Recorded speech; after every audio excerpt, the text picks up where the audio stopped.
అధికార కాంగ్రెస్ పార్టీపై కేంద్ర మంత్రి బండి సంజయ్ తీవ్ర విమర్శలు గుప్పించారు. సిరిసిల్ల మున్సిపాలిటీ ఎన్నికల ప్రచారంలో పాల్గొన్న సంజయ్ రాజకీయ వ్యభిచారి కాంగ్రెస్ అని ఆరోపించారు.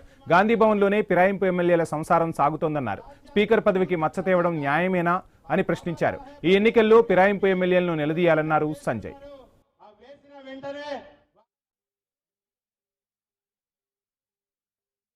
ఇవాళ బీఆర్ఎస్ పార్టీ వాళ్ళు గెలిస్తే వాళ్ళందరినీ కాంగ్రెస్ పార్టీ వాళ్ళు చేసుకున్నారు. కాంగ్రెస్ పార్టీ కండు వేసుకొని తిరుగుతున్నారు.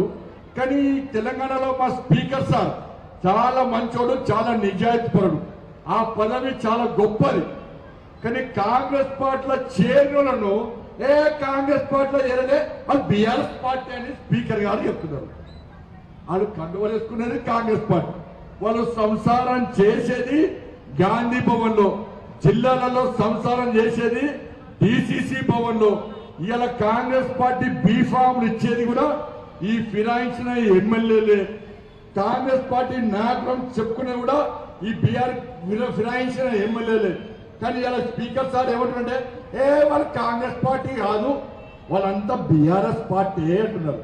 నేను స్పీకర్ గారు చెప్తున్నా, సార్ నువ్వు నిజాయితీ పరువుని, అది గౌరవప్రదమైనటువంటి చేరది.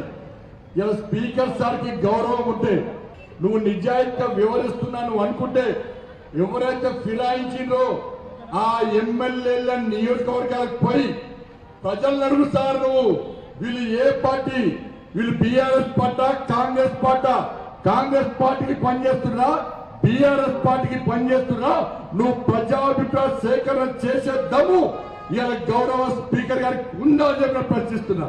ఇలా ప్రజలు నవ్వుకుంటున్నారు, స్పీకర్ తీర్పు చూసి ప్రజలు నవ్వుకుంటున్నాడు.